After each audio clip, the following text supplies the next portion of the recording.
She knows perfectly well that I'm watching her, yet she deliberately slips out of her dress, putting on a show just for me. Taking it as a sign, I walk straight up to her, ready to confess my feelings. But instead, she tears into me without mercy. All because I'm nothing more than a thief.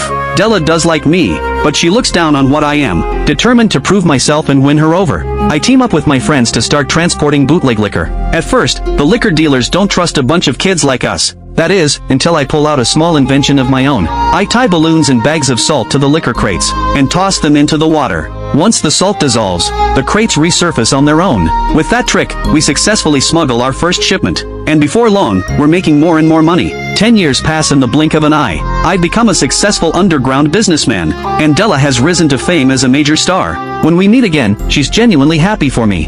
And when I confess my feelings once more, we finally begin a sweet romance. But it doesn't last. One day, she tells me she's heading to Hollywood to chase a bigger future. I know she'd never give up her spotlight for me, and I'm still just a man living in the shadows. Before leaving, Della kisses me goodbye, deeply and tenderly. Not long after that, prohibition is repealed. Those of us who built our fortunes smuggling liquor suddenly find ourselves facing unemployment. My closest brother-in-arms, Max, refuses to give up easy money. He plans to rob a heavily guarded Federal Reserve Bank. I desperately try to stop him, telling him it's suicide. But instead, he knocks me unconscious. When I wake up, all I see are the bodies of Max and several of our closest friends. The woman I love and the brothers I trusted are gone in an instant. The blow nearly destroys me. Worse still, the police believe I was the mastermind behind it all. So I board a train and leave that heartbreaking city behind.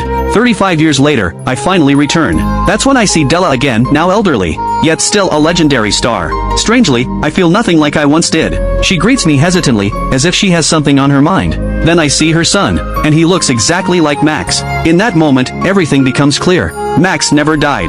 Back then, in his hunger for power, he conspired with politicians, had our brothers killed, and framed me as the mastermind behind the bank robbery. Later, Della even married him. Now, Max is a powerful, untouchable politician. When the truth hits me, it's like a bolt of lightning. Max may have realized his mistakes, but for someone as old as I am now, it all comes far too late.